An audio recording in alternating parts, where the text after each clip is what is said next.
पैसे के बारे में अमीर लोग अपने बच्चों को क्या सिखाते हैं जो गरीब और मध्य वर्ग के माता पिता नहीं सिखाते हैं।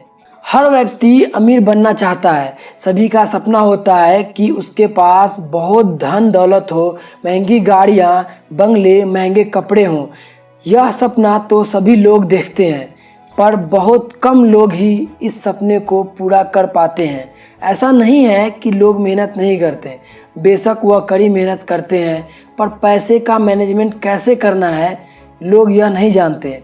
इस वजह से लोगों के अमीर बनने के सपने पूरे नहीं हो पाते। बचपन से ही हमारे दिमाग में यह बात डाल दी जाती है कि यदि आप अच्छे से पढ़ाई करते हैं, अच्छे मार्क्स लेकर आते हैं, तो फ्यूचर में आपको अच्छी जॉब मिलेगी और आप खूब सारा धन कमाएंगे।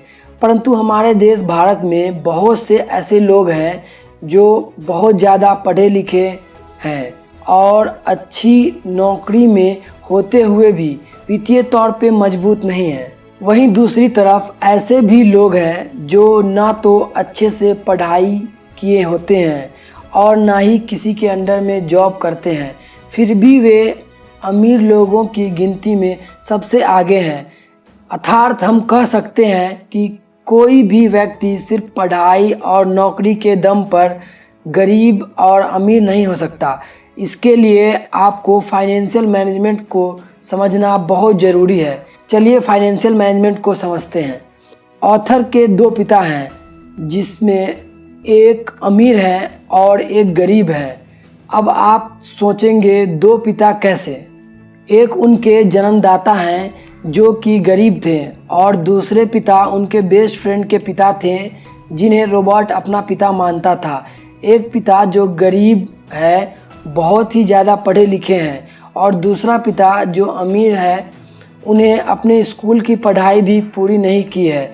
दोनों ने अपनी ज़िंदगी में बहुत कड़ी मेहनत की थी और दोनों ही अपने क्षेत्र में सक्सेस भी थे। पैसे को लेकर उन दोनों की राय भी बहुत अलग थी। आइए इसे कुछ पॉइंट्स की मदद से समझते हैं। पॉइंट 1, दोनों की सोच।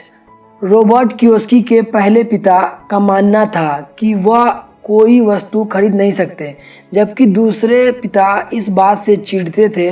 दूसरे पिता रॉबर्ट को हमेशा समझाते थे कि तुम किसी चीज़ को कैसे खरीद सकते हो, इस बारे में सोचो। पहले पिता की सोच नकारात्मक है, वहीं पर दूसरे पिता की सोच प्रश्नवाचक है। नकारात्मक सोच बात को वहीं ख़त्म कर सकता है, जबकि प्रश्नवाचक सोच सोचने पर मजबूर कर देता है कि हम कैसे किसी वस्तु को हासिल कर सकते हैं। जब कोई व्यक्ति अपने दिमाग में यह सोच लेता है कि वह किसी वस्तु को खरीद नहीं सकता, तो उसका दिमाग भी काम करना बंद कर देता है। परंतु कोई व्यक्ति अपने दिमाग से प्रश्न करता है तो उसका दिमाग काम करने लगता है, दिमाग प्रश्न के उत्तर ढूंढने लगता है। इसका मतलब यह है कि दिमाग को नकारात्मक चीज़ों से दूर रखो और दिमाग को उसका काम करने दो। इससे माइंड एक्टिव रहेगा और धीरे धीरे स्ट्रांग हो जाएगा। पॉइंट 2, जोखिम। रॉबर्ट के पहले पिता का मानना था कि आपको जोखिम नहीं उठाना चाहिए। आप अच्छे से पढ़ाई करो, अच्छे मार्क्स लेकर आओ तथा सेफ और सिक्योर जॉब करो। वहीं दूसरे तरफ रॉबर्ट के दूसरे पिता सिखाते थे कि जोखिम को कैसे मैनेज किया जा सकता है। पढ़ाई करो और अपने पैसे को काम करने पर लगाओ।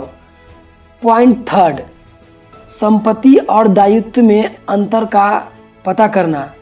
मीन्स एसेट एंड लायबिलिटीज़ का अंतर पता होना। हमें अपनी संपत्ति और अपनी दायित्व का पूरा ज्ञान होना चाहिए। संपत्ति से धन में वृद्धि होती है, दायित्व से धन या पैसे में कमी आती है।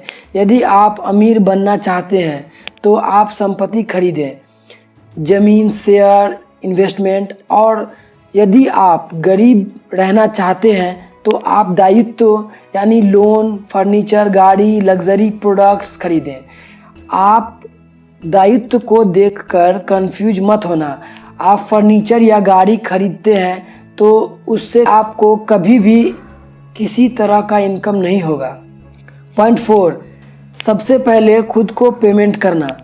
रॉबर्ट के दूसरे पिता रॉबर्ट को यह बात समझाई कि सबसे पहले आप अपनी कमाई का एक हिस्सा अपने लिए रखो और उन पैसे से अपने लिए ऐसी संपत्ति खरीदे जो आपको इनकम प्रदान करे। पॉइंट 5, गलतियों से सीख लेना। रॉबर्ट के दोनों पिता ने ही उन्हें यह बात सिखाई थी कि यदि आप एक बार गलती करते हैं तो उस गलती का पुनरावृत्ति दोबारा नहीं हो, बल्कि उससे सीख लें और अपनी लाइफ में आगे बढ़े। पॉइंट 6, पैसे के लिए काम। रॉबर्ट के अमीर पिता का मानना था कि हमें पैसे के लिए काम नहीं करना चाहिए, मतलब पैसे के पीछे नहीं भागना चाहिए, बल्कि पैसे को हमारे लिए काम करवाना चाहिए। वहीं पर रॉबर्ट की दूसरे पिता रॉबर्ट को पैसे कमाने के लिए दबाव डालते थे। पॉइंट 7, मौके की पहचान करना। सभी को सही मौके की पहचान करना आना चाहिए। आप सही मौके को नहीं पहचान पा रहे हैं तो आप कभी भी अमीर नहीं बन सकते। उदाहरण, एक व्यक्ति एक सड़क से गुजर रहा था। वहाँ पर घर के सामने बोर्ड लगा हुआ था कि जिस पर लिखा था हाउस फॉर सेल। उस समय मंदी का दौर चल रहा था, पर वह आदमी बिना घबराए इस मौके को अपने हाथ से नहीं जाने देना चाहता था और इस एक अच्छा खासा घर बहुत ही कम कीमत में खरीद लेता है। कुछ दिनों बाद मंदी के दौर ख़त्म हुआ, तब उस घर की दुगुनी कीमत में वह बेच देता है। पॉइंट 8, पैसे को सहेजने की समझ होना। वैसे तो सभी लोग पैसे को सहेज कर रखते हैं, पर यहाँ पर सहेजने का अर्थ अपनी अलमारी या गुल्लक में पैसे को रखने से नहीं है। यहाँ पर सहेजने का अर्थ है अपने पैसे को सही जगह इन्वेस्ट करना, जिससे आपको इनकम मिलती रहे। साथ ही साथ यह ध्यान रखना कि पैसे को ऐसी जगह खर्च न करें जहाँ से हमें इनकम न मिलता हो। इस बात से फ़र्क नहीं पड़ता कि आप कितना पैसा कमा रहे हैं, बल्कि इस बात से फ़र्क पड़ता है कि आप उन पैसे को कहाँ कैसे खर्च करते हैं। तो दोस्तों, उम्मीद है कि आपको ये वीडियो पसंद आया होगा। अगर आप इसी तरह की और वीडियोस देखना चाहते हैं तो हमें कमेंट करके ज़रूर बताएं और चैनल को सब्सक्राइब करें, क्योंकि अभी हमें आपकी सपोर्ट की बहुत ज़रूरत है। Thank you.